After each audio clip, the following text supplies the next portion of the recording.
jueves lo hacemos con Pablo García, director de Divacons Alpha Value. Pablo, muy buenas. ¿Qué tal? Buenos días, Eva. Bueno, llegamos en plenas reuniones de primavera, pero sobre todo llegamos tras ese dato de inflación en Estados Unidos, tras esas actas de la FED que constataban de alguna manera lo que Powell salía a decir, cómo se planteó esa pausa, pero como la inflación sigue estando ahí y hay que pelearla, esa subyacente. ¿Cómo ves el mercado después de atender a estas dos grandes referencias que esperábamos? Bueno, hoy titulamos el diario de mercados de Divacons Alpha Value Inflación con sabor agridulce, porque el dato de inflación podemos considerarlo como positivo, esa bajada al 5%, la tasa general es un muy buen dato después del 6% anterior y los sucesivos, pero un 5,6%, como bien apuntaba, de subyacente es un dato elevado y como incluso ha dicho al otro lado del charco François Villeroy, la inflación subyacente está siendo mucho más pegajosa, ¿no? Diríamos en la traducción. Y ese es el problema. Y yo me quedo con esa lectura también agridulce de los mercados, ¿no? Que, bueno, pues por un lado tienen a los precios de los bonos, el T-Bond en el 3,39%, pero el oro subiendo por arriba de nuevo de los $2.000 por onza, incluso el Brent con ya prácticamente mirando a los $90 barril. Yo creo que este dato pues nos deja un poco contrariados, ¿no? Incluso también si vemos las actas, ¿no? Que bien ha comentado también Javier, es decir, deja bien claro que la Fed piensa que hay un progreso más lento de lo esperado de ese proceso de desinflación. Entonces, ¿qué va a ocurrir? Porque los swaps incluso estaban descontando ya hasta incluso 200 puntos básicos de recortes de tipos desde julio de este año hasta septiembre del año que viene, lo cual en Divacons Alpha Value pensamos que es demasiado prematuro. Es decir, el wait and see que antes han comentado bastantes mandatarios de la Fed, sobre todo desde luego Jerome Powell, de decir, bueno, una vez que terminemos de subir tipos, posiblemente en mayo esos 25 puntos básicos, vamos a tomarnos un tiempo para ver si efectivamente estas medidas de política monetaria restrictiva pues tienen su efecto. Y además los participantes, como ha comentado Javier, algunos plantearon el suspender la subida de tipos de marzo, sobre todo por la crisis bancaria, pero finalmente, al final, todos unánimemente decidieron subir los tipos. Pero se han mantenido las proyecciones de tipos de interés sin cambios desde diciembre, lo cual a mí me choca un poco, ¿no? Porque ya teníamos ese dato de la crisis bancaria de Silicon Valley Bank y sin ni siquiera saber el desenlace final. Es decir, la Fed no cambió el marco, la hoja de ruta, ¿no? No lo sé, francamente hay muchas incógnitas, ¿no? La realidad, sin embargo, es que los mercados están arriba. Es decir, que las expectativas de beneficios en Estados Unidos son de caídas en torno al 5,2% de beneficios en el primer trimestre y excluyendo energía un 6,7% y sin embargo por bases comparables en Europa se esperan subidas del 4,8% o del 5,1% excluyendo energía. Es decir, que estamos en un terreno bastante curioso, pero que insisto, los mercados al final están cotizando en el mejor de los escenarios posibles, con un Nasdaq subiendo un 14%, un Eurostoxx 14,25 y no olvidemos, el CAC 40 sigue marcando máximos históricos. Yo no sé si la situación de desaceleración o como incluso también las actas de la FED comentaron, están esperando una desaceleración clara en 2023. Es decir, que hablan de una leve recesión, literalmente, en las actas de la FED. Así que con una recesión que estamos, parece que telegrafiando que va a ser muy suave, un soft landing y tal, no sé, algo me dice que hay que meter en ese baremo un dato que no sabemos cuál puede ser, que puede ser otro banco, como ha dicho el señor Warren Buffett, que no está finiquitada la crisis bancaria en Estados Unidos. Si tenemos algún outlier, que solemos llamar, un dato anómalo que nos salta, empezaremos a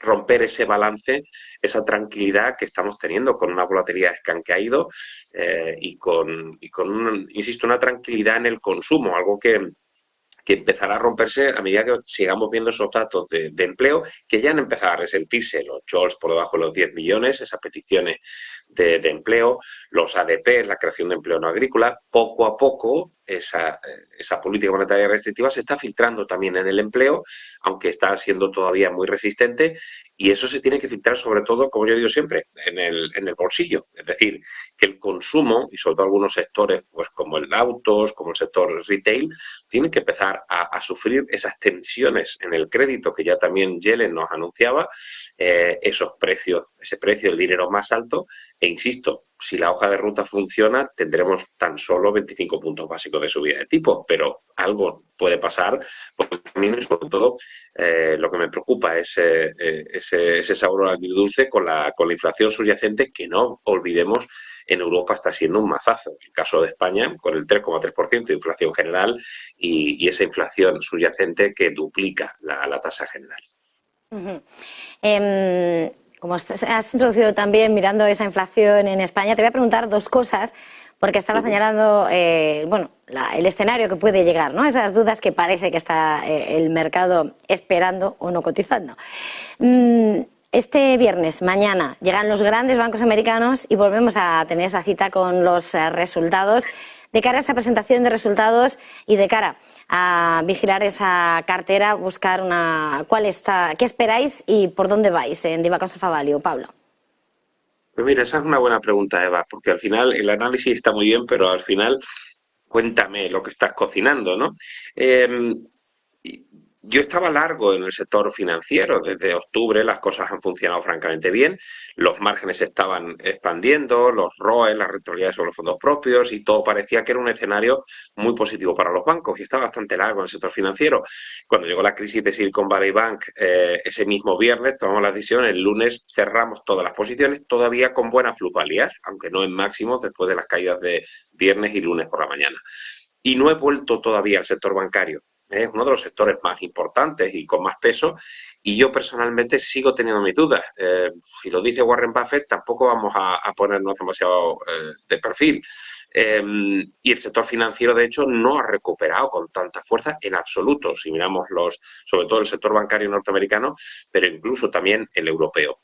Con lo cual, esa es una de las posiciones quizás más contrarias que tengo en las carteras. Después, por otro lado, he seguido manteniendo algunos sectores que han funcionado muy bien, el sector tecnológico, la tecnología americana, que yo siempre insistí al principio del año que no entendía por qué lo estaba haciendo especialmente mal. Ahora ya lo tenemos un más 14% con Apple, con Microsoft, con Alphabet, también algunas como United Health o Lockheed Martin, el sector defensa con Airbus también en Europa me ha funcionado muy bien. Y después dos sectores que me la jugué, porque la verdad es que no parecía que fueran los sectores destinados a hacerlo bien en este ejercicio, por lo menos en este primer trimestre que hemos cerrado. Una era Telecom y otra Utilities, y la verdad es que han funcionado francamente bien, porque no solo me digas cuánto dinero ganas, sino dime cómo. Es decir, que hemos estado mucho más protegidos desde mi punto de vista con telecoms, que en Europa lo han hecho especialmente bien y lleva un más 17% en el año, y también con el sector de utilities, con las Iberdrolas, con las Engie, que están cotizando prácticamente en máximos históricos. Tengo todavía autos, Stellantis me ha funcionado muy bien, pero estamos empezando a deshacer posiciones, ¿no? Yo creo que el sector autos tiene mucha competencia, bajadas de precio, el señor Elon Musk lo tiene muy claro, y los últimos datos del primer trimestre de ventas en China no sé si son preocupantes, pero no son positivos, y como decíamos, el consumo debe resentirse con las subidas de tipos y con las restricciones crediticias. No solo es que me subas el precio, sino que los bancos van a ser mucho más conservadores, y eso puede afectar negativamente al sector retail, en el cual yo me equivoqué desde el principio de ejercicio. Es verdad que el resto de equipo de Iba con Salfa Value apostaba más por un Inditex. Yo era mucho más timorato y sin embargo me equivoqué, porque retail lo ha hecho bien, y sobre todo Inditex. No tengo ningún retail y estoy deshaciendo posiciones en bancos por esa tendencia que creo que nos puede llegar de consumo. Y desde luego, ahí no me equivoqué, real estate, las inmobiliarias lo están haciendo especialmente mal, están en negativo en el conjunto del ejercicio. Y por último, los cíclicos, ¿no? Los cíclicos pesados. Yo creo que el sector petrolero, que ha empezado a arrancar, que ya está positivo en el year to date, tiene mucho que decir. El precio del crudo está mirando al alza. Por un lado, tenemos la reapertura de China. Por otro lado, tenemos el recorte importante y masivo a partir del mes de mayo de barriles, y cómo Rusia tiene más peso del que quisieran los occidentales en la OPEP+. Si eso lo unimos a que hay un soft landing, la verdad es que el precio del crudo puede incluso irse por arriba de los $90 barril. Y el sector petrolero lo ha hecho especialmente mal, un sector con free cash flow muy elevado que cubre el pago de unos dividendos extraordinarios, que ha ido reduciendo deuda y que ha ido vendiendo activos estratégicos, con lo cual el sector petrolero podía ser un sector donde incrementar algo de posición. Así que bueno, era un repaso, un repaso, ya no tengo secretos en negocios de televisión de lo que estoy haciendo en las carteras. Ahora nadie va a suscribirse a Divacons Alfa Value, ¿no? Pues más vale que lo hagan si quieren seguir ese análisis detallado día a día, ese diario de mercados que nosotros de forma muy tempranera nos asomamos los jueves. Estaba señalando en ese repaso al mercado, pero hoy quería meterte sin lugar a dudas un nombre propio, sobre todo mirando aquí a casa, que mires un poco el ombligo, esa gran cita con los accionistas de Ferrovial, cita importante para votar ese traslado a los Países Bajos, ese objetivo de cotizar en el mercado americano y ese choque frontal con el gobierno. ¿Cómo estás viendo toda esa gestión? Y bueno, finalmente, de alguna manera, ¿cuál es tu visión además de ese movimiento esperado, de esa aprobación con también el derecho de retirada para los que no quieran seguir?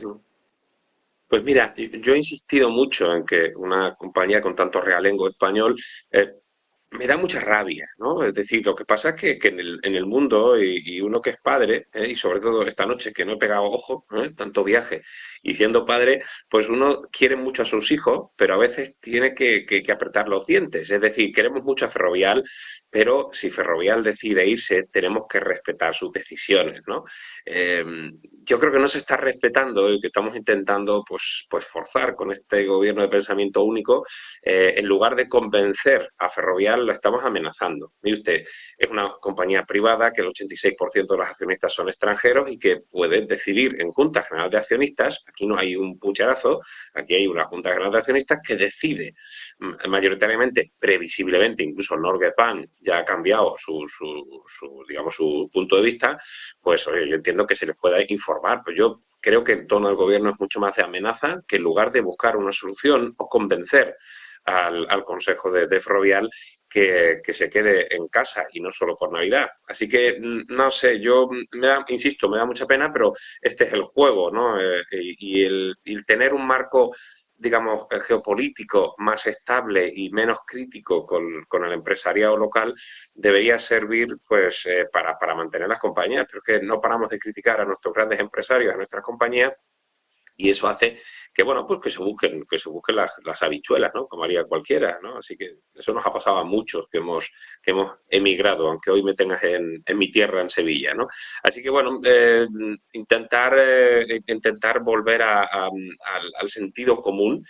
Ferrovial seguirá trabajando en España y no va a cambiar el peso en España, que sigue siendo relativamente limitado y que sigue mirando al extranjero. Y es una forma, insisto, de hacer el listing en Estados Unidos, que se podría hacer también desde España, pero que hay unos condicionantes técnicos que hacen ser más interesante hacerlo desde Países Bajos. Así que, bueno, nuestra recomendación, hablando de otros términos de Ferrovial, es un poco más neutral, nuestra valoración de 25,5 euros, con un momentum todavía ligeramente positivo y, bueno, no hemos cambiado un ápice en nuestra valoración por esta decisión, digamos, más administrativa, que no cambia, insisto, nuestra valoración por flujo de caja, por suma de partes o por comparables.